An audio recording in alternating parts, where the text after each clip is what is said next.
As fighting continues in northern Myanmar, along China's southern border, the government in Beijing is grappling with a flood of refugees, as well as questions about how Chinese authorities should respond to the conflict. Myanmar's military has declared martial law and a state of emergency in the northern area of the Kokang special region, but that has not put an end to the clashes with armed ethnic rebels. The Myanmar government says that in addition to the Kokang fighters, Kachin and other ethnic rebel groups have joined the fight, which has already displaced tens of thousands. Many have fled into China's Zhenkang county in southern Yunnan province, a key crossing point near where the fighting is taking place.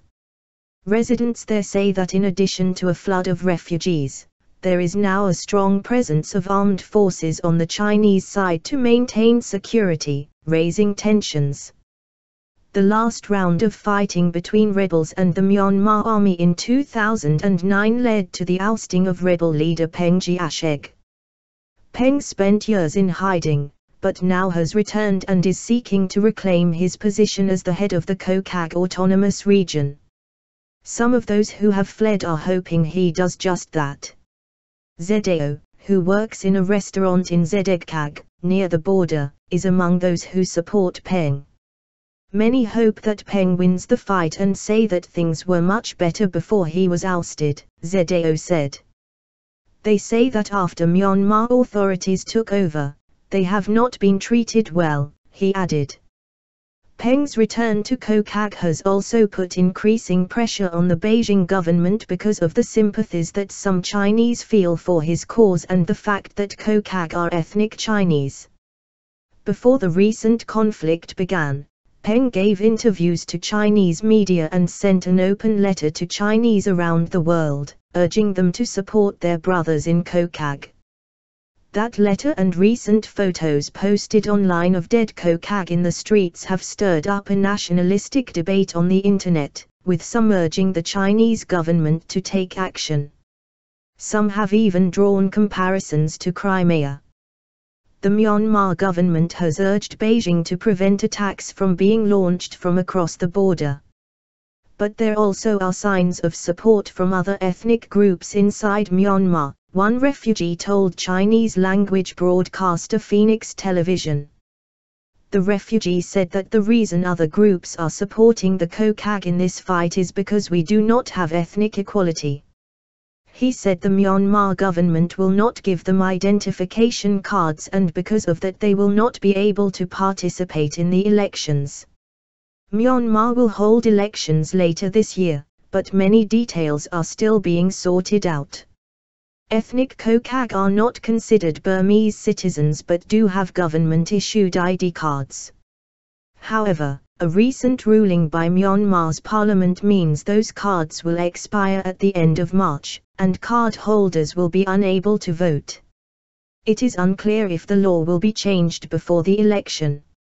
In an interview with China's Communist Party-backed Global Times late last year, Peng Jiashek said that political talks are the only way to resolve Myanmar's problems in the north, but he said that the group may have no choice but to fight. Peng also called on China to play a role in facilitating a solution. Yu Sun, an East Asia Fellow at the Stimso Center, a Washington, D.C.-based research group, said that while Peng's ambitions are relatively clear, he still faces obstacles. The problem here is Peng Jiashek is not recognized by Burmese authorities as a legitimate political force, so for him to gain that political capital he will have to start with something. And the military offensive in the Kokang region is clearly targeted at restoring that control and leading to a political legitimacy for him to play a role, said Sun.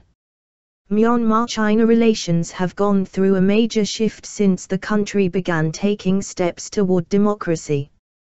The combination of the rebalace of U.S. presence to Asia and the cancellation of a major dam project in Myanmar has led some Chinese scholars to advocate more engagement with ethnic groups across the border as leverage. But Sun said that supporting ethnic rebels against the government seems unlikely, because Beijing has much larger ambitions for national trade and energy exports. So from China's perspective, the Myanmar government has much more to offer for China's nationalist interests than the border ethnic groups. And if China wants to gain Myanmar's government's friendship, China should not adopt a position that aligns itself with border ethnic groups, and China should not provide support to border ethnic groups, said Sun. Still, she said that given the porous nature of the border and the heavy amount of trade that goes on there, it is not inconceivable for some local actors to have different views from the central government, and that they could be providing those across the border with support.